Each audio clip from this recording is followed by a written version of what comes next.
Bapak Ibu hadirin yang saya hormati, dari jumlah bulan yang 12 itu Allah jelaskan minha arba'atun hurum. Ada 4 bulan yang disebut bulan yang dihormati, bulan yang disucikan, bulan yang diharamkan. 4, 3 bergandengan, 1 agak terpisah. Yang bergandengan itu Rajab, Sya'ban, Ramadan. Yang agak terpisah itu Muharram. Ini 4 bulan yang dihormati, disebut Ashhurul Hurum. Saudara-saudara, Muharram ini salah satu dari 4 bulan yang istimewa. Kenapa? Banyak peristiwa besar yang terjadi di bulan Muharram. Hampir semua nabi dan rasul berkaitan dengan Muharram ini. Hampir semua nabi dan rasul. Kita akan kutip beberapa saja dalam konteks kekinian. Pertama, Allah menerima taubatnya Nabi Adam pada hari ke-10 bulan Muharram. Adam itu bapak moyang kita. Dosanya 1, makan buah khuldi. Dikeluarkan dari surga. Kita dosanya banyak, kepengen masuk, nggak nyambung. Hai Adam, dari tidak ada kamu saya adakan. Saya perintahkan tinggal di surga. Merasa sepi sendirian, saya ciptakan Siti Hawa supaya kamu tenang. Kamu boleh nikmati semuanya. Ini boleh, itu boleh, ini boleh, itu boleh. Makan, makanlah yang kau mau. Minum, minumlah yang kau suka. Pakai, pakailah yang kau senang. Satu yang saya minta, jangan dekati pohon khuldi. Itu kau tidak sanggup, keluar. Diusir dari surga. Sujud Nabi Adam. Kata riwayat 40 tahun sujud. Membaca Rabbana zalamna anfusana wa illam taghfir lana wa tarhamna lanakunanna minal. Itu namanya istighfarnya Nabi Adam. Istighfar itu kan mengucapkan astagfirullah, basmalah, membaca bismillah. Jangan kayak teman saya disuruh banyak-banyak baca istighfar, benar-benar dia baca istighfar, istighfar, istighfar. Bukan itu maksudnya. Nah, maka salah satu amalan yang sangat dianjurkan di bulan Muharram ini memperbanyak istighfar. Tidak ada orangnya yang tidak. Ayo jujur, ini yang kumpul di sini semua, ada nggak yang nggak punya dosa? Yang merasa nggak punya dosa, ayo ke depan. Ada? Tidak ada. Setiap kita, entah kecil entah besar, sengaja terlupa, pasti mempunyai yang namanya khilaf dan salah. Dan Allah Tuhan kita bukan Tuhan pendendam. Allah Tuhan kita Tuhan yang ramah dan rahmah. Manusia, dosamu banyak, tapi ampunanku lebih banyak. Salahmu besar, rahmatku jauh lebih besar. Kau sujud di hadapanku, aku bangga melihatnya. Kau menangis di hadapanku, aku senyum melihatmu. Kau berjalan menujuku, aku berlari menyambutmu. Karena itu amalan yang sangat dianjurkan di bulan Muharram ini memperbanyak istighfar. Itu kalau istighfarnya Nabi Adam. Ada istighfarnya Nabi Yunus. Ibu kenal Nabi Yunus? Di mana kenalannya? Sok tahu. Nabi Yunus itu ketika berdakwah kepada kaumnya yang bandel, memberikan peringatan mau beriman akan turun azab. Kapan Yunus? Akan. Kenapa mesti akan? Sekarang aja kalau mau saya tungguin. Kurang ajar betul ini umat. Akhirnya Nabi Nuh menghindar dengan perhitungan kalau azab tidak turun saya sudah jauh. Meragukan janji Tuhan. Lalu naik kapal. Dinaiki oleh Yunus, kapal mogok. Dicari siapa biang keroknya ini.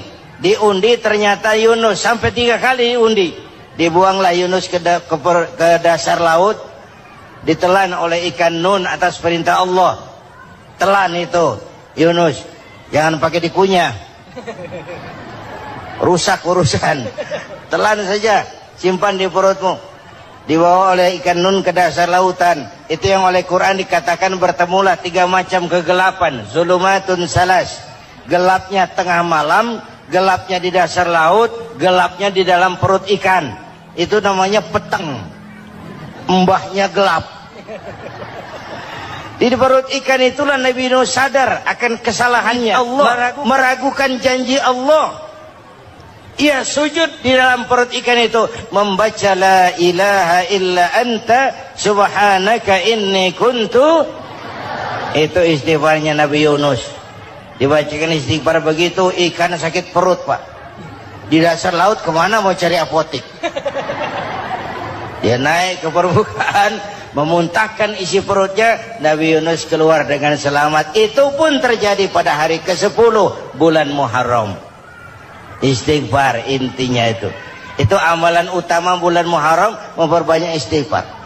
Allah selamatkan Nabi Nuh dari bahtera banjir yang luar biasa 10 Muharram. Allah selamatkan Nabi Ibrahim dari pembakaran Raja Namruz 10 Muharram. Setelah Nabi Ibrahim itu menghancurkan berhala-berhala, Abrahat pulang mau ibadah, lihat Tuhannya berantakan, marah besar. Siapa yang menghancurkan Tuhan-Tuhan kita ini? Ada yang lapor, kami lihat Ibrahim. Tangkap. Belum ada bukti. Tangkap dulu yang penting. Bukti belakangan. Tangkap. Wah, dikerahkanlah aparat. Tangkap Nabi Ibrahim. Disidang langsung oleh Abrahat. Oleh Namruz maksud saya. Ibrahim, kau yang menghancurkan berhala-berhala kami ini, Tuhan-Tuhan kami. Siapa bilang? Ada yang lapor. Saya dengar enggak semua berhala itu hancur. Ada yang paling besar, angkat tangan, saya lihat ada kampak di tangannya. Barangkali yang besar itu iseng tuh, yang kecil-kecil dikampakin. Tanya aja sama dia, kamu gila? Kenapa? Masa kami disuruh nanya berhala? Gak bisa jawab. Kenapa disembah? Lebih gila mana? Tahu nggak bisa jawab kenapa disembah? Kurang ajar kamu Ibrahim. Bakar, dibakar. Ketika Ibrahim dilempar ke kobaran api yang menggunung, Allah perintah api, ya naru kuni bardan wa salaman ala Ibrahim. Hai api, dinginlah sampean. Api Madura waktu itu, Pak. Hai api, dinginlah sampean, selamatkan Ibrahim. Api tunduk kepada perintah Allah. Ibrahim masuk ke kobaran api, selembar rambut pun tidak terbakar. Kenapa? Apinya tunduk kepada perintah Allah. Kenapa? Karena Ibrahim orang yang takut kepada Allah. Api tunduk kepada perintah Allah. Kalau kita baca ayat itu, masuk ke api, mateng. Sudah hadirin yang saya muliakan, oleh karena itu selamatnya Ibrahim dari pembakaran Raja Namrud itu pun pada 10 Muharram, Yaumul Asyura, hari ke-10 dari bulan Muharram. Imedia. Bapak Ibu hadirin hadirat yang saya cintai, sebagian kecil tentang Nabi Adam, Nabi Ibrahim dan Nabi Yunus, tapi saya belum menceritakan tentang Nabi Nuh tadi. Mengulang kaji, Nabi Nuh salah seorang rasul yang masuk ulul azmi 5 besar, karena memang perjuangannya menggambarkan satu usaha yang ulet dan luar biasa. Beliau diberi umur 950 tahun, lalu berdakwah selama 900 tahun, sore, pagi, siang, malam, dapat pengikut tidak lebih 80 orang. Rata-rata 10 tahun satu. Kalau saya minta berhenti aja jadi nabi, Pak. Ustadz mana masih mau buka pesantren? 10 tahun buka pesantren, yang nyantri cuma 1. Pedagang mana yang masih mau dagang? 10 tahun dagang, yang beli 1. Pimpinan partai mana yang masih mau kampanye 10 tahun buka partai yang nyoblos 1? Bangkrut. Umatnya bandel, kurang ajar, durjana, bajingan, tengik. Umatnya Nabi Nuh ini kalau diceramahi telinganya ditutup dengan tangannya. Nabi Nuh akhirnya rekes. Tuhan, siang malam saya berdakwah kepada umat ini. Tiap kali saya sampaikan dakwahmu, mereka tutup telinganya dengan tangannya. Alergi dengar ceramah. Apa itu ceramah? Non-profit. Saudara-saudara, jadi mau kamu gimana, Nuh? Sudah Tuhan, habiskan saja orang kafir.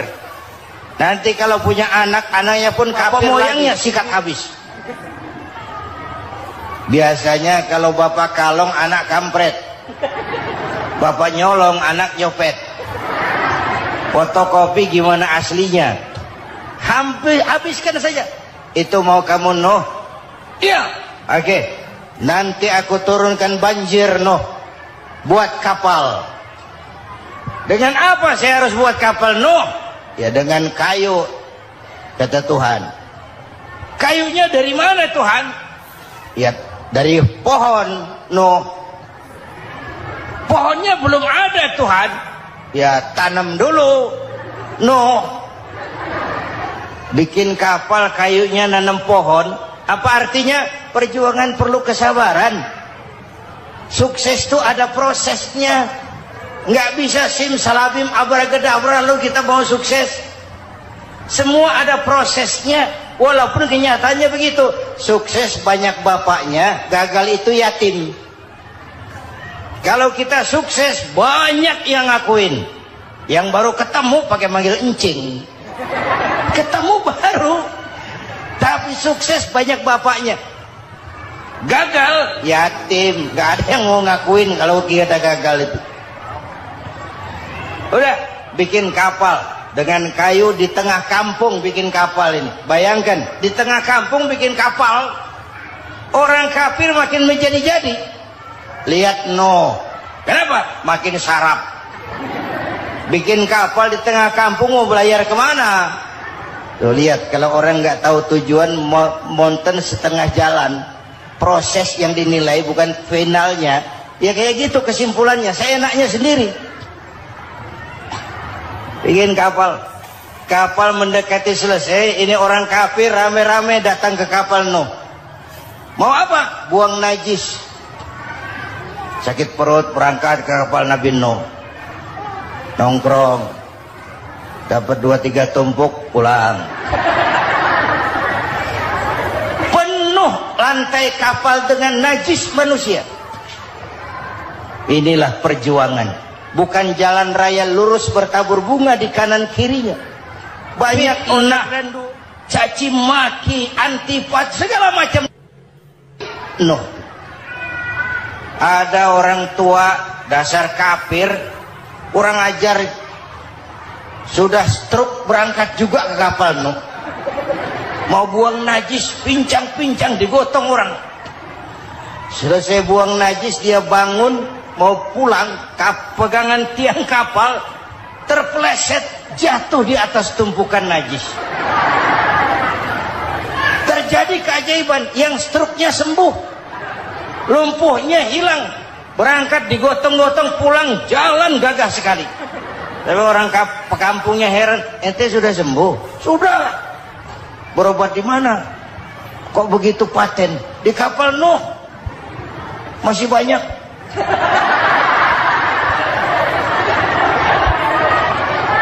Yang berasa perlu obat bawa rantang.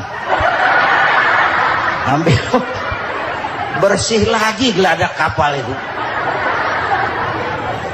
Sudah selesai Nuh? Selesai. Oke, kau orang yang beriman bersamamu, binatang serba sepasang, naik Nabi Nuh, naik orang beriman sepasang. Ini cikal bakal penyelamatan manusia, Pak. Naiklah orang beriman, sudah naik semua. Nabi Nuh kontrol, Ini contoh buat kita. Kontrol. Sudah naik semua teman-teman? Sudah. Pemimpin yang baik bukan cuma terima laporan di belakang meja. Laporan itu yang mana juga bagus. Sama juga kampanye. Kampanye yang mana juga merdu. Kalau saya. Kalau aja yang dihitung. Pernah ada calon bupati kampanye janji, kalau saya berhasil kita akan banyak bangun jembatan di daerah kita. Tanya, Pak, nggak ada sungai di kampung kita, Pak. Dia bilang, sungainya kita bangun sekalian. Udah kadung janji, mana pula orang mau bangun sungai itu. Saudara-saudara, kontrol. Jangan cuma tunggu laporan di belakang meja, semua laporan bagus. Ya, Bu? Bu,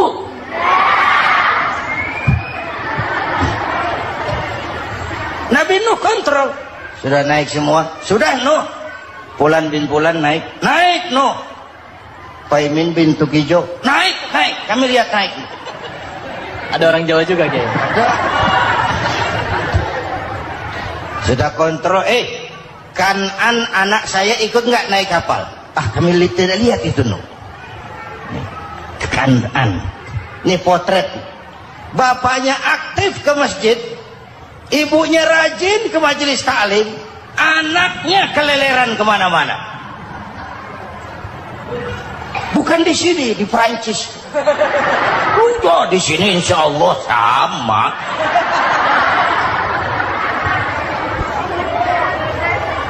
Nuh karena sayang anak, Nuh karena cinta anak, Nuh karena tanggung jawab anak, cari naik ke atas kapal. Lihat Kan'an, anak saya? Nggak lihat, Nuh. Turun ke ruang bawah, periksa lagi. Mang, ayah Kan'an di dia. Jamaah Tasik nih rupanya di sana. Tuh ayah, Mang. Ayah ke mana ya budak ya? Turun ke bawah Kan'an tuh. Orang nano raketok. Rombongan Jawa Tengah. Naik ke atas buritan. Dari buritan kelihatan ternyata Kan'an tidak ikut naik kapal, kumpul di darat bersama orang kafir. Ini potret kita sekarang. Kumpul sama orang kafir, hanyut anak-anak kita, ditelan budayanya orang kafir, ditelan tradisinya orang kafir, ditelan pergaulannya orang kafir. Nuh karena sayang anak dari atas manggil. Dalam Quran dijelaskan itu. Karena Nabi Nuh di atas, Kan'an di bawah, teriak, ya bunayyarkam ma'ana. Begitu dalam Quran di ayatnya. Coba ini pakai gaya memanggil supaya kelihatan ke gambar, kira-kira Nuh manggilnya begitu.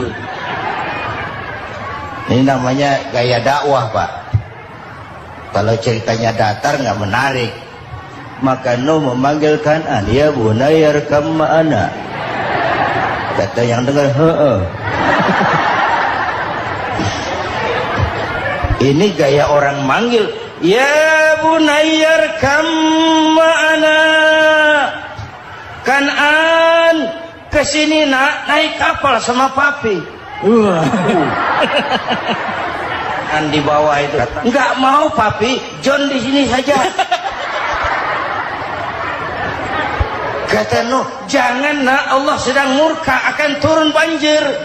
Kalau datang banjir papi, sa'awi ila jabalin ya'simuni minal ma', saya akan naik ke gunung tinggi yang bisa menyelamatkan saya dari banjir. Kan'an naik ke gunung, gunung dihantam banjir, Kan'an mati. Sampai sekarang. Yang kelima, Nabi Musa, kisah Muharramnya ini. Lahir dalam kondisi yang sulit. Karena Fir'aun mimpi akan lahir seorang anak dari keturunan Bani Israel yang akan menghancurkan kerajaannya.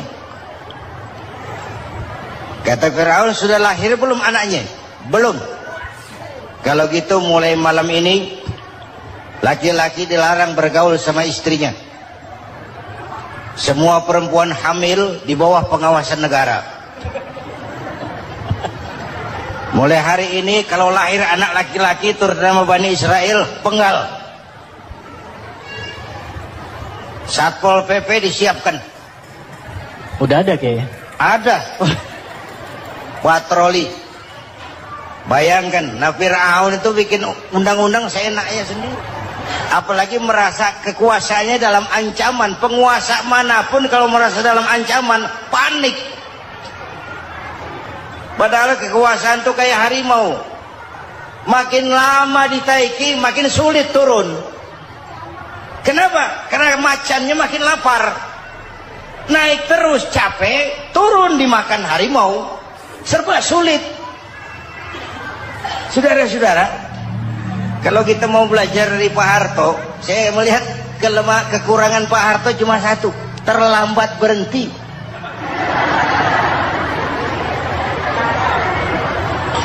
Terlambat berhenti. Di sekelilinginya banyak tukang-tukang jilat, tukang-tukang semir. Pak, kalau tidak ada Bapak kami bagaimana, Pak? Bapak Ibu hadirin yang saya hormati, tapi kehendak Allah terjadi. Lahirlah Musa. Bayinya dihanyutkan di sungai Nil. Bayi sudah menderita, dihanyutkan di sungai Nil. Dan akhirnya besar di lingkungan istana Fir'aun.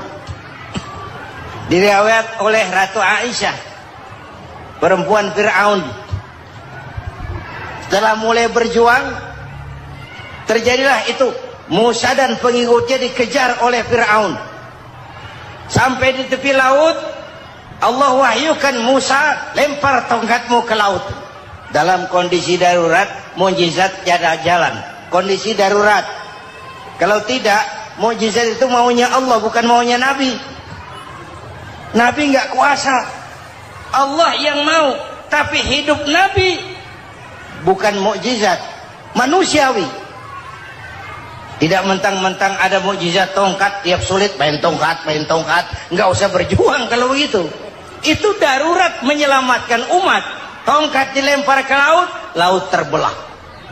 Laut terbelah. Itu secara visualnya bisa kita lihat dalam film The Ten Commandment. Udah nonton belum? Urusan nonton kalah sama Ustadz bagaimana sih? Ten Commandment, 10 firman Tuhan. Tekniknya bagus loh. Bagaimana laut terbelah. Musa lewat, Fir'aun mengejar. Musa sampai di ujung sana, Fir'aun masih di sama tengah perjalanan. Laut nutup kembali. Laut menutup kembali, Fir'aun tenggelam. Cengap-cengap di lautan. Begitu nafas sampai di tenggorokan, Fir'aun sambil cengap-cengap itu, amantu bi Rabbi Musa wa Harun. Duh, kalau begini mah saya juga percaya sama Tuhannya Musa. Malaikat maut jengkel, goblok loh. Terlambat sekarang. Ditenggelamin terus. Modar. Musa selamat. Fir'aun mati. Jenazahnya, jasadnya terdampar di pinggir laut. Beberapa waktu kemudian ditemukan di balsam, diawetkan. Itu sesuai janji Quran. Wa kadzalika nunajjika bi badanika litakuna liman khalfaka ayah. Kami selamatkan badan kamu agar jadi pelajaran bagi orang-orang sesudah kamu nanti. Janji Quran tepat. Janji itu 14 abad yang lalu. Jasad Fir'aun ditemukan, dimumi, diawetkan, dibalsam di bawah nama Farao Ramses II. Sekarang tersimpan di Museum Negara di Mesir. Kapan-kapan nanti ibu main ke Mesir, mampir. Naik ojek paling berapa itu? Oh, orangnya tinggi, hidungnya mancung, pokoknya pantaslah jadi Fir'aun. Selamatnya Musa di kejaran Fir'aun di ujung sana itu terjadi pada hari ke-10 bulan Muharram, yang oleh orang Nasrani diperingati dengan hari raya Paskah.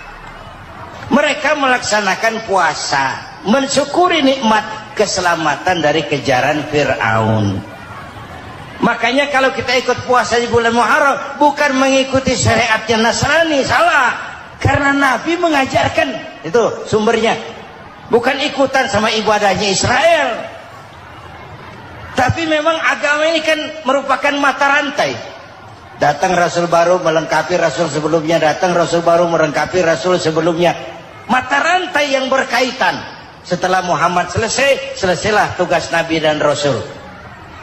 Selesailah misi Nabi dan Rasul. Tidak ada Nabi lagi sesudah Nabi Muhammad. Itu harga mati, titik. Gak ada kompromi. Siapapun sekarang ini nggak datang ngaku jadi Nabi, wajib tidak percaya. Wajib tidak percaya. Tapi kaitannya memang kita bilang Nasrani, orang bahasa Arab, bahasa Ibraninya Nazaret, Nasiroh, Nazaret. Itu beda dialek. Kita Daud, dia David.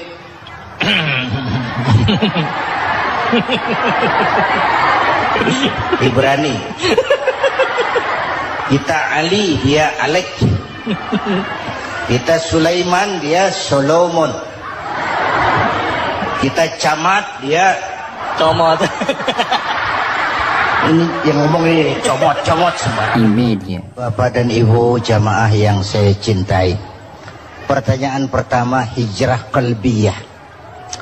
Ada hijrah badaniyah, hijrah fisik yang dilakukan Nabi dan sahabat dari Mekah ke Madinah. Itu hijrah badaniyah. Ada hijrah qalbiyah, hijrah hati. Dan ini yang kita perlukan sekarang. Karena refleksinya akan membias kepada alur kehidupan. Kalau hati kita mau berhijrah, fisik akan ngikuti. Hijrah dari tempat, dari malas ibadah menjadi rajin ibadah. Hijrah dari maksiat kepada yang ma'ruf. Dari berpecah belah menjadi bersatu. Hijrah seperti itu yang sangat kita perlukan. Apalagi masyarakat ini paternalistik. Kita harus hijrah mental sekarang ini. Maka yang disampaikan tadi benar. Seorang ketua MK siap mengundurkan diri kalau terbukti anak buahnya terlibat suap. Itu walaupun siap, tapi sudah angin segar buat rakyat. Bahwa masih ada banyak insya Allah pejabat kita yang punya harga diri. Walaupun ada juga pejabat kita yang muka tembok, kulit badak, kuping kebo. Muka tembok, kulit badak, kuping kebo. Biasanya kalau kereta api tabrakan di negara-negara maju, menteri perhubungannya mundur. Di kita petugas palang pintu dipecat. Jauh sekali menteri sama petugas palang pintu. Benar diadili yang krocok-krocok, kopral-kopral itu. Padahal hadisnya jelas. Ar-rashi wal murtashi finnar. Yang nyuap dan yang nerima suap dua-duanya neraka. Kasus potret belakangan ini, yang nerima suap, yang diuber, yang nyuap aman, yang nyuap aman, yang korupsi pajak dikecil-kecilin, yang ngemplang pajak aman. Padahal ngemplang pajaknya triliunan.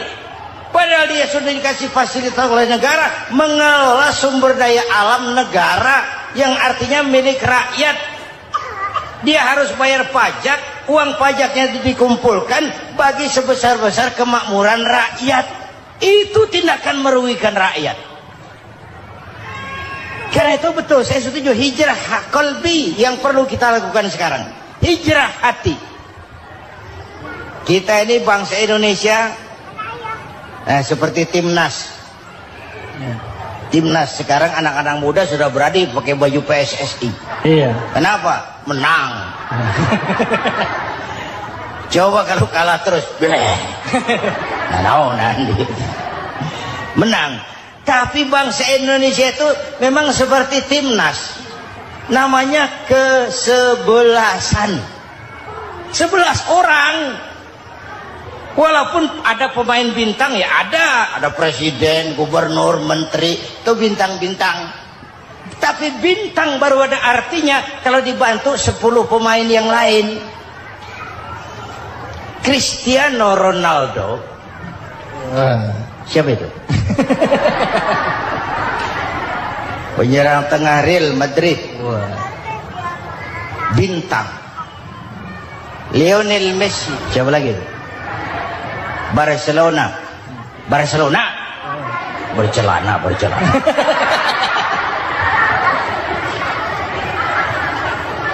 Michael Rooney, bintang Manchester United. Ronaldo baru bintang, Messi baru bintang kalau ada 10 pemain yang lain. Bagaimanapun hebatnya Cristiano Ronaldo, kalau sendirian lawan satu kesebelasan babak belur.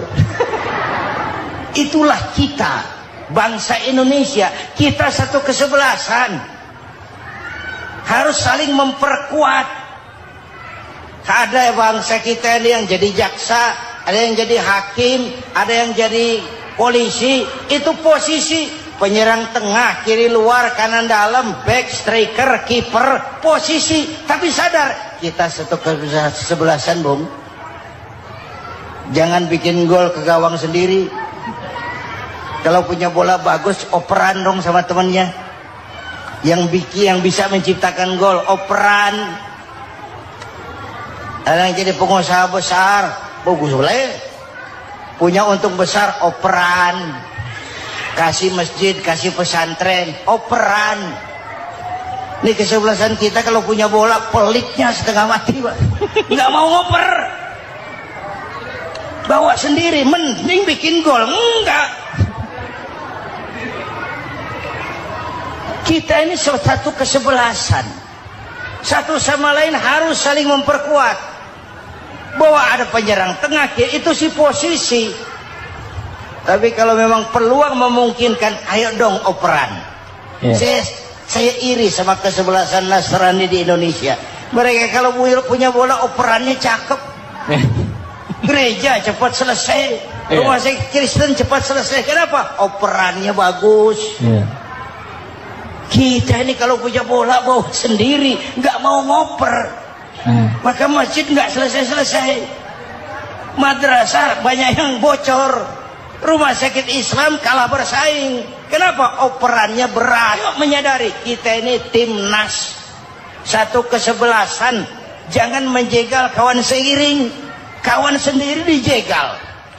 Sudah musuh terlalu kuat, gawang sendiri dijebol. Akhirnya terbalik kita ini. Ujian terberat telah diberikan Allah kepada para anbiya. Kemudian para aulia, kemudian para ulama. Summal amsal fal amsal, ke bawah dan ke bawah, diuji setiap orang menurut kekuatannya berpegang kepada agama.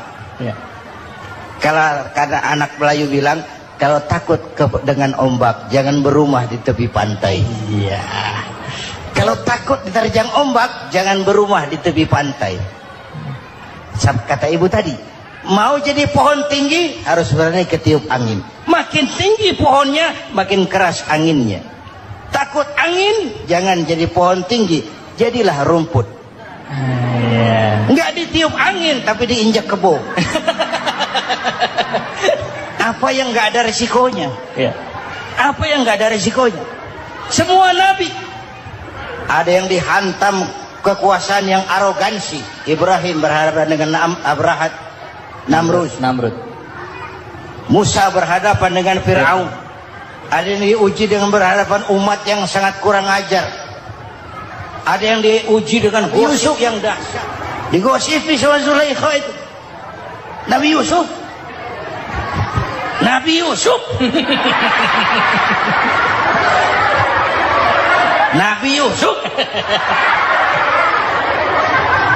Yang namanya gosip itu kan menyebarkan keburukan orang.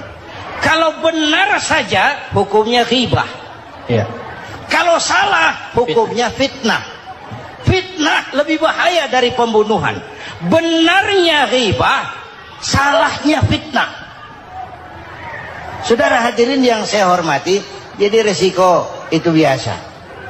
Tidak ada yang tanpa resiko. Kalau berani, kalau takut ombak, jangan berumah di tepi pantai. Tinggal bagaimana kita menyikapinya. Kalau kita dewasa, ini bagian ibadah saya kurang. Mungkin karena dia omongin orang, tambah pahala saya. Mungkin karena dia omongin orang, tambah pahala saya. Maka saya ngadapi gosip, sepatah pun saya nggak ngomong. Saya cicing, wae cicing. Saya percaya masyarakat tuh punya filter. Amin. Saya percaya Tuhan tuh.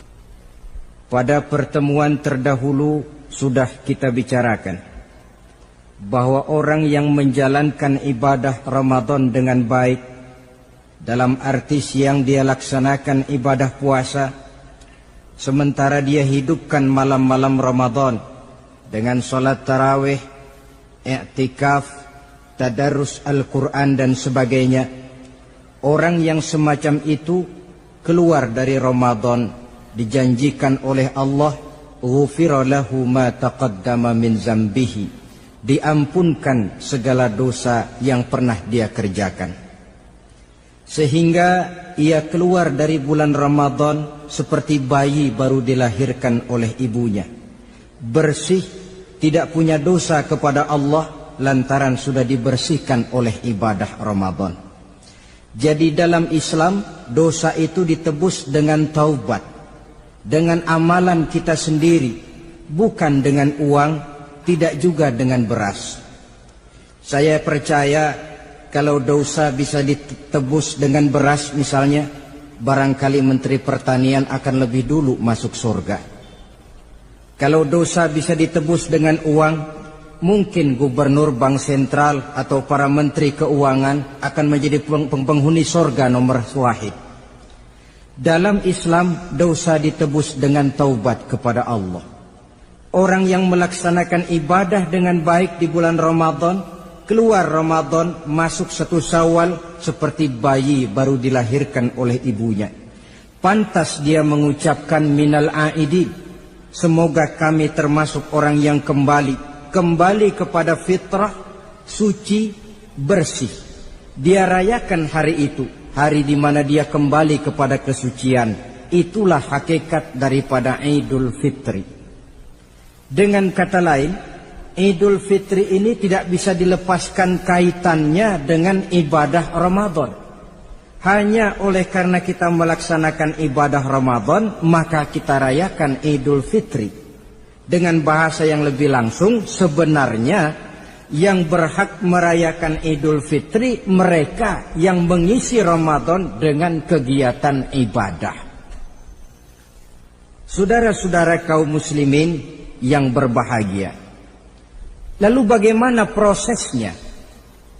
Yang pertama, manakala datang senja akhir Ramadan, wajiblah kita mengeluarkan zakat fitrah. Sebab Rasulullah sallallahu alaihi wasallam bersabda, "Saumul 'abdi mu'allakun ma baina as-sama'i wal ardi hatta yu'addiya shadaqatal fitri."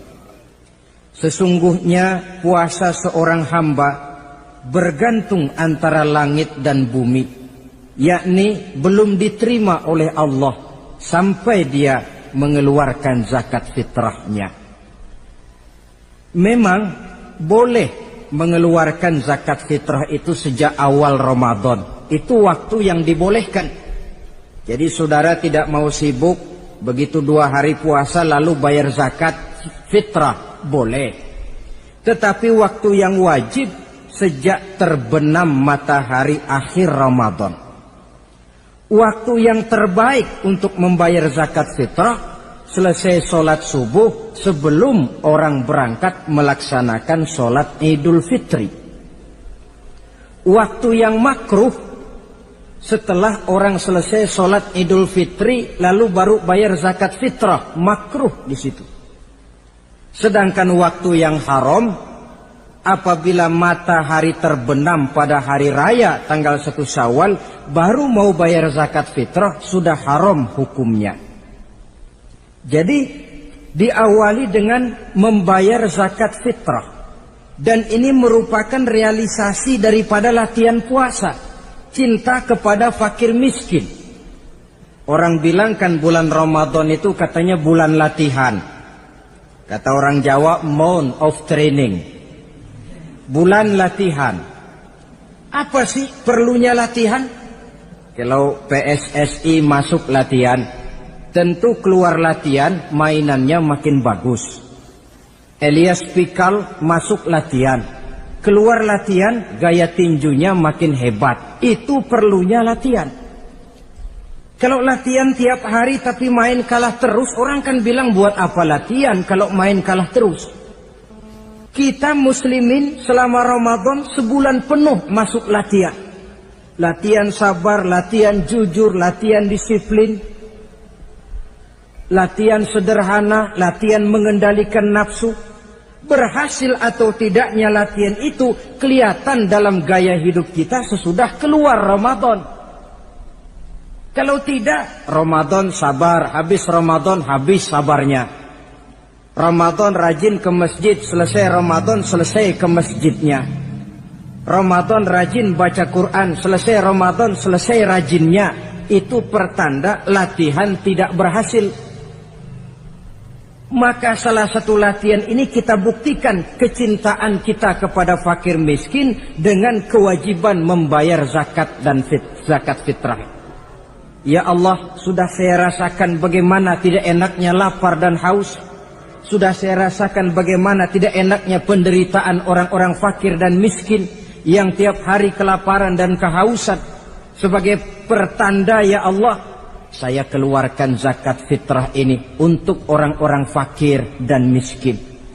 Itu kita keluarkan pada saat matahari akhir Ramadan terbenam. Masuk malam pertama bulan Syawal. Malam takbiran kalau istilah di kampung kita ini. Allah Subhanahu wa taala dalam Al-Qur'an menjelaskan walitukmilul iddata. Hendaklah engkau sempurnakan jumlah bilangan hari puasamu. Berpuasa sebulan penuh. 30 hari atau lebih sering 29. Bila sudah sempurna hari puasa itu, walitukabbirullah, hendaklah engkau agungkan Allah. Hendaklah engkau bertakbir.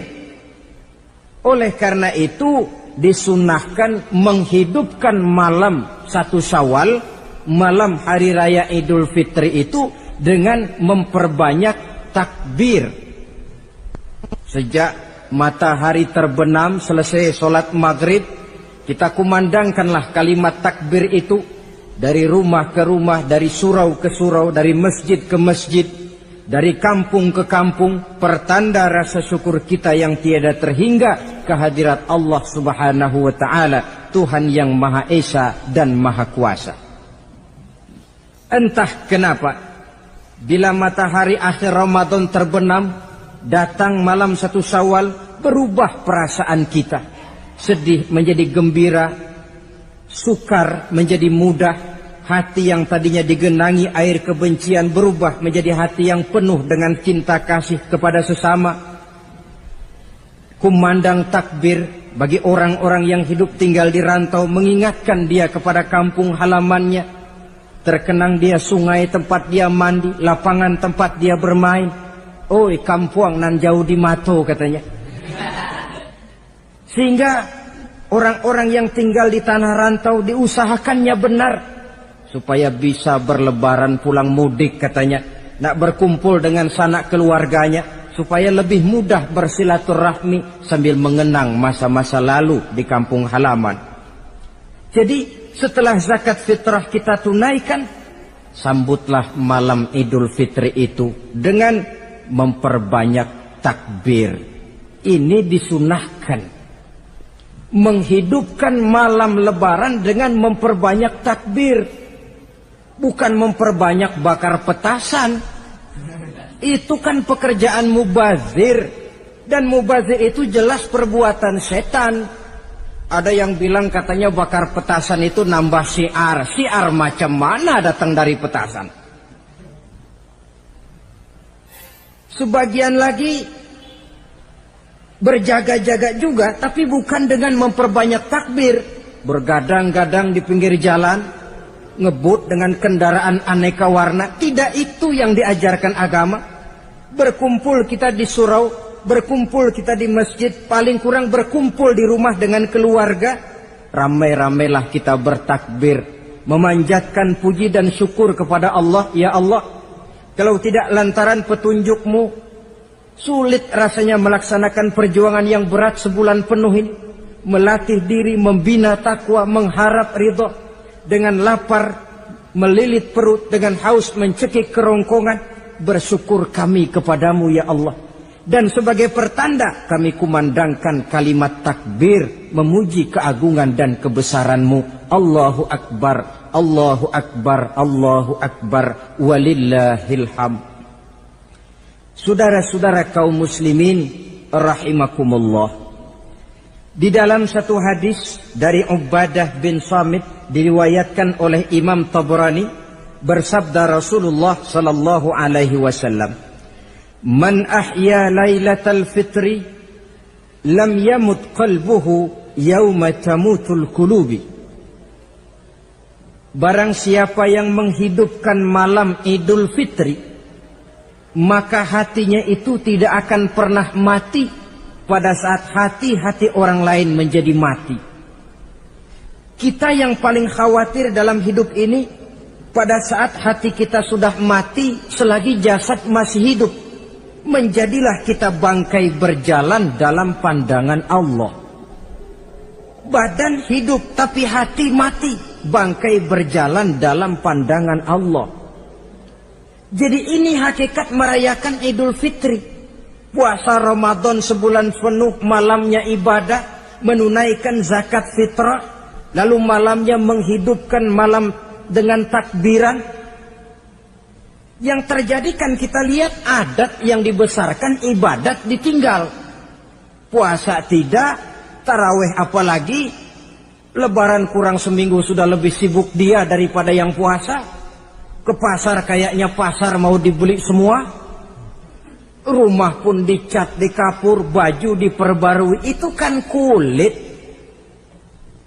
Memang lebih bagus kalau kulitnya baik, isinya pun baik. Tapi yang lebih penting daripada sekedar kulit adalah isi.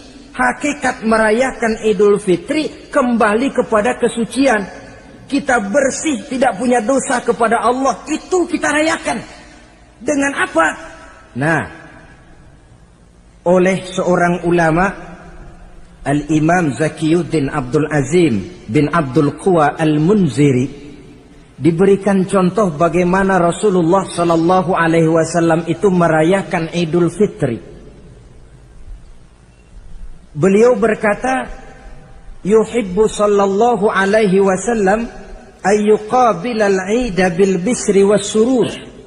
Rasulullah Sallallahu Alaihi Wasallam cinta, senang menyambut Idul Fitri bil bisri was surur, dengan muka gembira dan dengan sikap sukacita. Jadi merayakan Idul Fitri bil bisri was surur, muka menunjukkan kegembiraan. Kenapa gembira? Sudah berhasil berjuang sebulan penuh.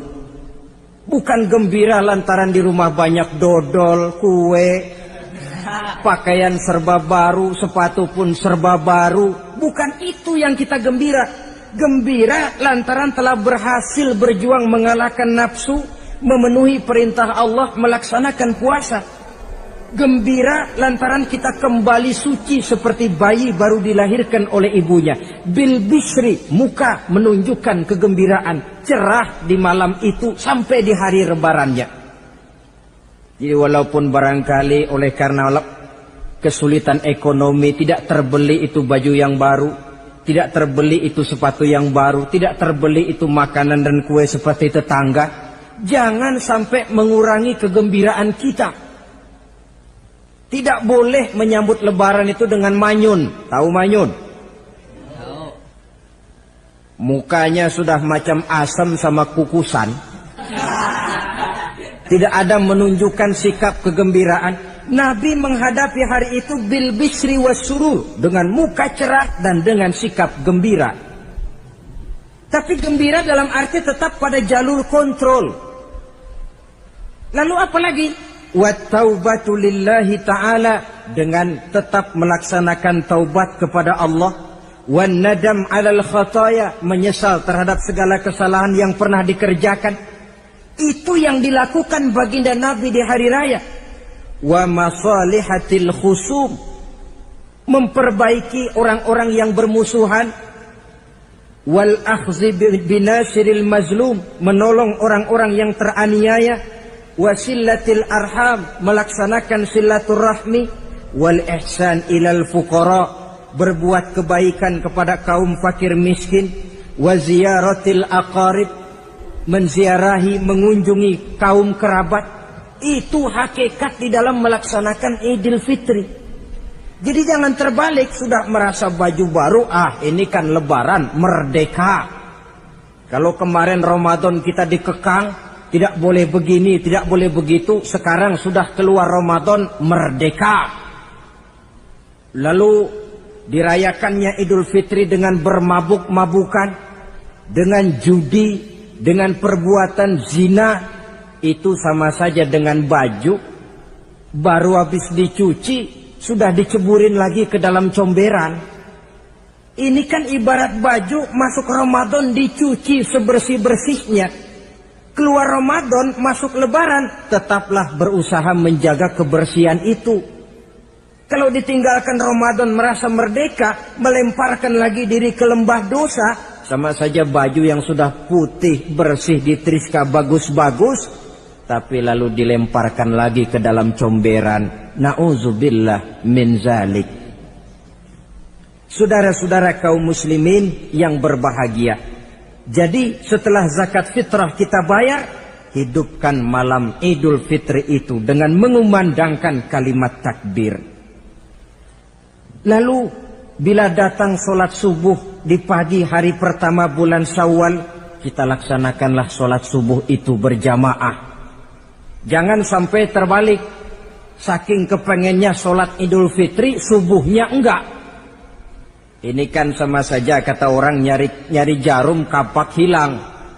Tak membela yang sunnah, yang wajib disia-siakan. Sholat Idul Fitri itu sunnah saja hukumnya, sholat subuh wajib. Masakan yang wajib kita tinggalkan, lalu yang sunnah kita kejar-kejar. Terbalik tentunya. Lalu manakala usai kita sholat subuh masih mengumandangkan takbir, bersiap-siaplah kita untuk berangkat menunaikan sholat Idul Fitri. 2 rakaat, lalu diiringi dengan khutbah hari raya Idul Fitri. 2 khutbah seperti khutbah Jumat itu, khutbah pertama dan khutbah kedua. Kalau selesai melaksanakan sholat Idul Fitri, maka kembalilah kita ke rumah dengan suasana gembira. Untuk apa? Untuk berhalal bihalal. Istilahnya untuk berlebaran, saling meminta maaf. Kenapa? Dengan ibadah Ramadan, dosa kita kepada Allah insya Allah bersih. Tapi kan kita tidak cuma berbuat dosa kepada Allah, kita juga berbuat salah kepada sesama manusia. Dosa kepada Allah, taubat langsung kepadanya, sonder pakai calo. Tidak bisa saudara bikin dosa kepada Allah, datang ke rumah saya, Pak inilah saya kasih uang, tolong mintakan taubat saya kepada Allah. Ya tidak bisa. Dosa kepada Allah langsung bertaubat kepadanya. Tapi dosa kepada sesama manusia, Allah belum akan memberikan ampun kalau kita belum minta maaf kepada yang bersangkutan. Ini sulitnya. Kalau saudara dosa meninggalkan sholat, taubat kepada Allah. Tapi kalau dosa kepada sesama manusia, saudara mencuri sendal orang, cara taubatnya bagaimana? Pertama menyesal, kenapa mencuri? Yang kedua berjanji tidak akan mencuri lagi. Yang ketiga meninggalkan perbuatan mencuri. Dan yang keempat, sendal orang pulangin. Tidak bisa saudara mencuri sendal, Tuhan taubat, nggak lagi-lagi nyolong sendal, tapi sendal orang dibekap terus, nggak dipulang-pulangin, ya tidak termasuk taubat itu. Itulah sebabnya selesai sholat Idul Fitri, kita pun meminta maaf. Nah, siapa yang harus lebih utama kita mintakan maaf?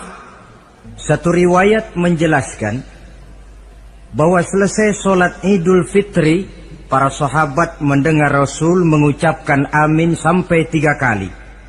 Amin, amin, amin. Heran para sahabat, ini Rasulullah tidak ada angin, tidak ada hujan, kenapa amin sampai 3 kali? Mereka pun bertanya, ya Rasul, tadi amin sampai 3 kali kenapa? Kalian tidak tahu? Tidak tahu ya Rasul. Begini, tadi itu selesai sholat, turun malaikat Jibril kepada saya. Beliau berkata, ya Muhammad, saya hendak berdoa kepada Allah. Maukah kau mengaminkan? Silahkan Jibril, berdoalah, saya akan mengaminkan. Rasul berdoa, Nabi mengaminkan. Doanya berisi 3 macam permohonan, maka Rasul pun 3 kali mengucapkan amin. Logikanya, kalau sudah malaikat Jibril yang berdoa, lalu Rasul yang mengaminkan, apa iya doanya itu meleset? Apa isi doa malaikat Jibril?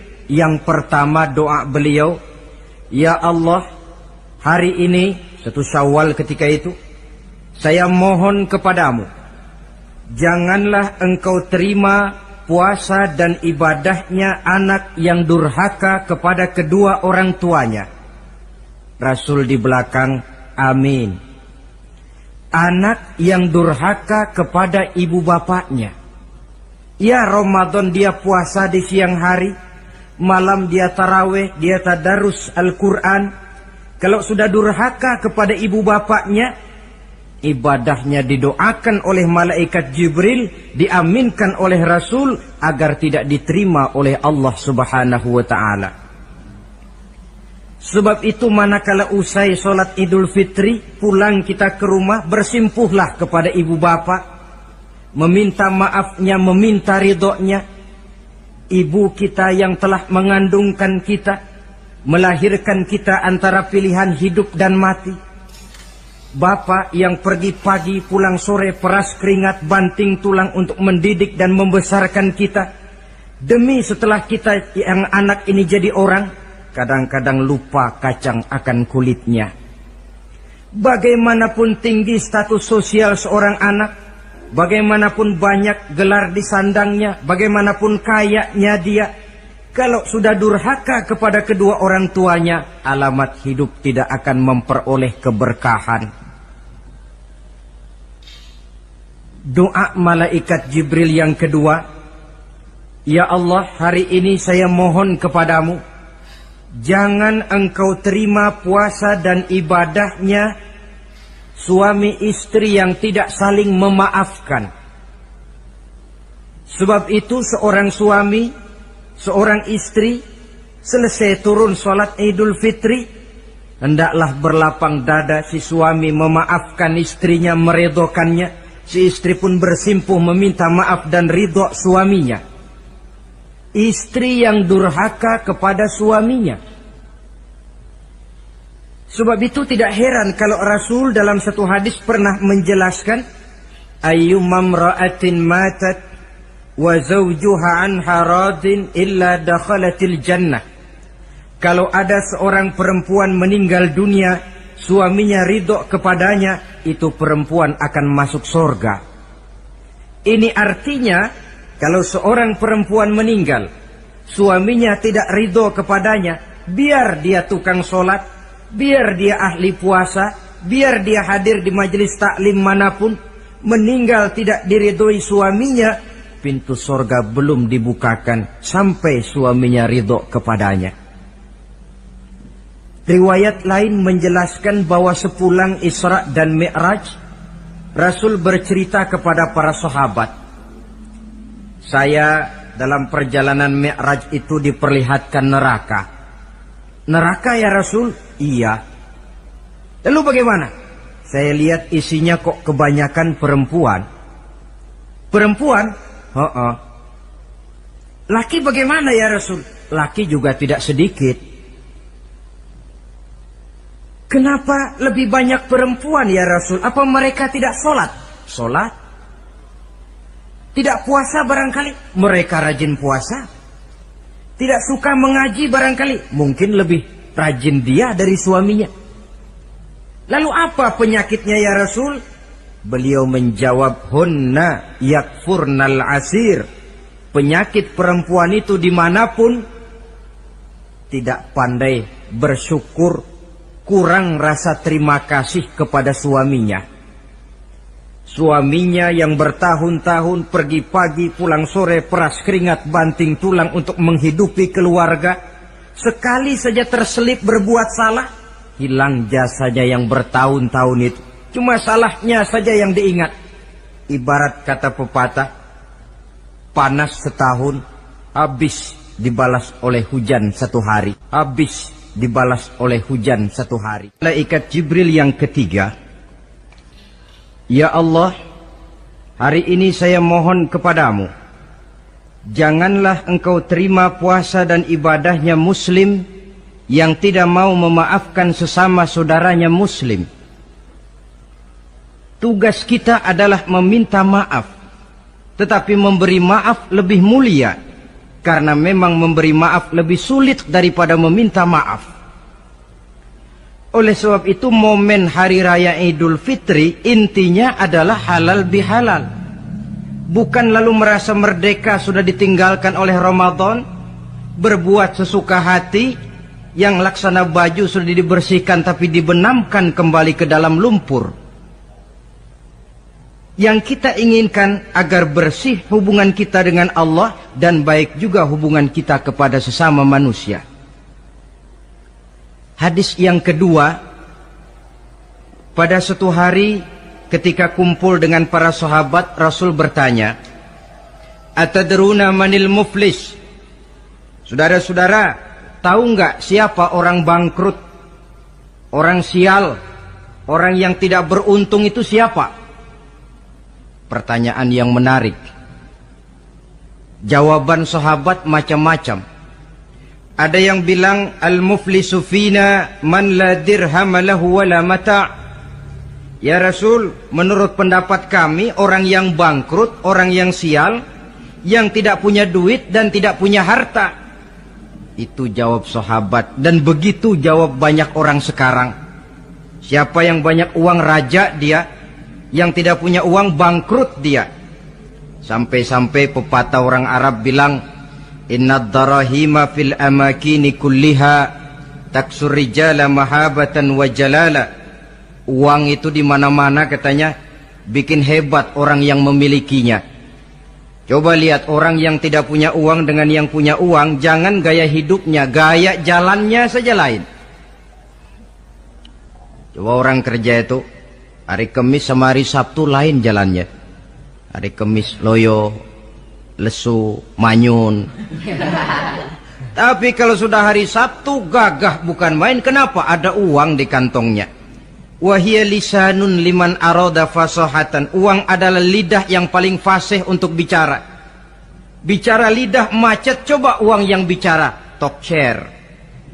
Wahia silahun liman arada qitalan. Uang juga senjata paling ampuh bagi orang yang mau maju ke medan perang. Tapi apa benar begitu? Rasul menjawab, Innal muflisa min ummati. Orang yang bangkrut dari golongan umatku. Umatku bukan orang lain. Bukan mereka yang tidak punya uang, kata Rasul. Bukan mereka yang tidak banyak hartanya. Orang yang bangkrut dari golongan umatku, may ya'ti yaumal qiyamah bisolatin wa siyamin wa zakatin. Orang yang di hari kiamat nanti datang menghadap Allah dengan membawa pahala solat. Sebab waktu di dunia dia tukang solat. Menghadap Allah dia setor, ya Allah ini pahala solat saya. Solat wajibnya, solat sunnah rawatib nawafilnya. Wasiyamin, pahala puasa juga dia bawa setor kepada Allah. Baik puasa wajib Ramadan, puasa sunnah Senin Kemis, puasa sunnah 6 hari di bulan Syawal. Wazakatin, pahala zakatnya juga dia bawa menghadap Allah di satu pihak.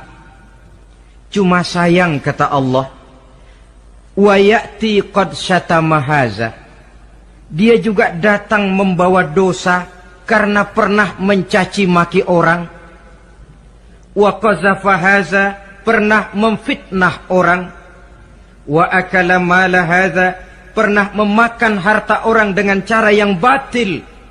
Wa syafaka dama haza, mengalirkan darah orang tanpa alasan yang benar. Di satu pihak datang membawa pahala ibadah, di lain pihak datang menyandang dosa kepada manusia. Kalau ini yang terjadi, bagaimana nasib kita? Kata baginda Rasul, maka diambillah dosa orang yang pernah kita fitnah.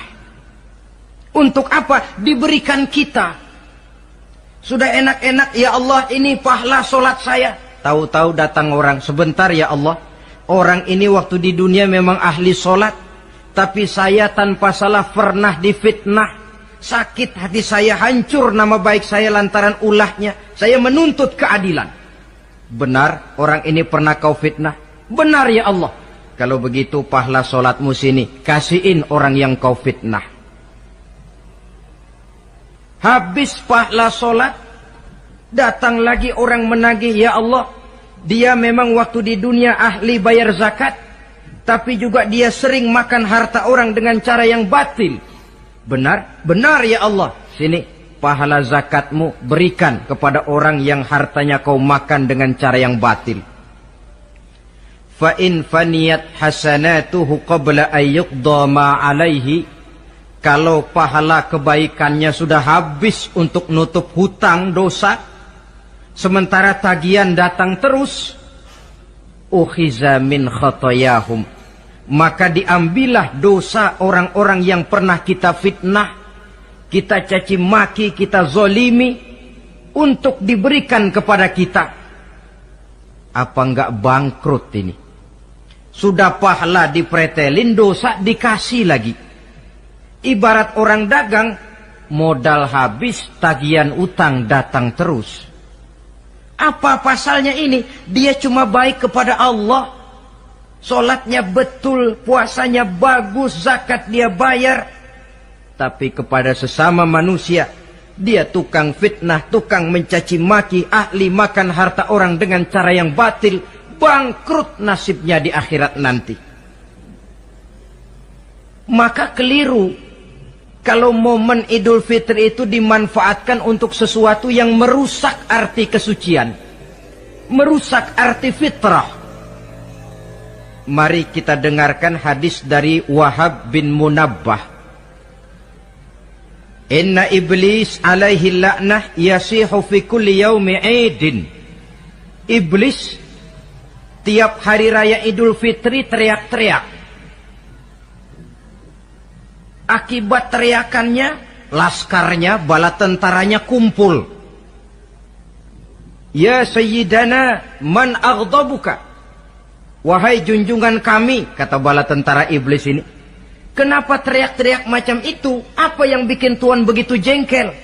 Kasih tahu saja sama kami biar kami hancurkan siapa yang telah menyakitkan hati Tuhan. Kata iblis, tidak ada yang nyakitin hati saya. Cuma kamu perlu tahu, kata iblis, innallaha qad ghafara li hazihil ummah fi hadzal yaum. Hari ini, hari Idul Fitri, Allah telah mengampunkan dosa umat yang berpuasa. Itu yang nyakitin hati saya. Setengah mati saya menggoda mereka, supaya mereka mabuk, supaya mereka zina, supaya mereka judi, supaya mereka merusak. Mereka puasa di bulan Ramadan, hari ini Allah ampunkan dosa mereka. Apa enggak sakit hati saya? Lalu apa tugas kami Tuhan? Kata tentara iblis ini, fa'alaikum an tusghiluhum bil lazat wa syahawat wa syurbil khamr. Kata iblis, kasih komando dia, begini saja, kau rusak mereka, umat Islam yang dosanya hari ini diampuni, kau rusak mereka bil lazat, dengan segala macam kelezatan, wasyahawat, dengan memperturutkan hawa nafsu, wasyurbil khamr, dengan meminum minuman yang memabukkan di hari raya Idul Fitri ini. Jadi kalau mereka datang bermaaf-maafan, Allah sudah mengampuni dosa mereka. Tolong kau rusak suasana itu. Tanamkan kepada mereka supaya menikmati hari ini dengan segala macam kelezatan, memperturutkan hawa nafsunya, meminum minuman keras, hanyut di meja judi, sehingga melupakan arti hakikat Idul Fitri yang sebenarnya. Di akhir riwayat ini Nabi pesan, oleh karena itu kata Nabi, ijtahidu yaumal fitri fis sadaqah wa a'malil khair wal birri minas salah waz zakah wat tasbih wat tahlil. Oleh sebab itu kata Nabi, hati-hatilah kamu, sungguh-sungguhlah kamu pada hari Idul Fitri ini melaksanakan segala macam kebajikan seperti sedekah, perbuatan baik, salat, zakat, mengucapkan tasbih, tahlil, karena hari ini Allah telah mengampunkan dosa kamu. Jadi jangan dinodai hari yang bersih itu dengan perbuatan-perbuatan yang tercela. Inilah kelirunya kalau adat lebih dibesarkan daripada ibadat. Kalau menyambut Idul Fitri itu yang lebih diutamakan baju barunya, pakaian serba barunya, rumah serba bersihnya, lalu fasilitas serba adanya, lupa kepada intinya, manusia akan mudah terjerumus menodai hari yang suci dengan perbuatan yang kotor. Saudara-saudara, ma'asyiral muslimin rahimakumullah. Karena itu Rasulullah sallallahu alaihi wasallam pernah menjelaskan apa hakikat hari raya sebenarnya. Beliau berkata, lil mu'mini khamsatu a'yad. Orang beriman mempunyai 5 hari raya. Yang kita tahu kan gampangnya Idul Fitri, Idul Adha, kan itu. Rasul berkata, orang beriman sebenarnya mempunyai 5 hari raya. Hari raya yang dia rayakan dengan kegembiraan. Kapan saja itu? Pertama, kullu yaumin yamurru 'alal mu'min wa la yuktabu 'alaihi zanbun.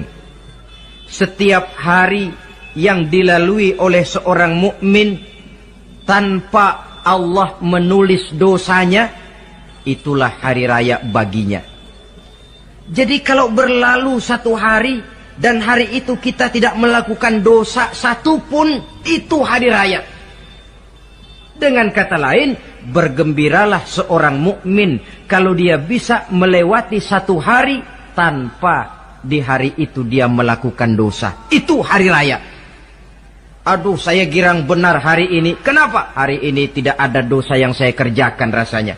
Hari raya pertama adalah hari di mana kita lewati tanpa melakukan dosa.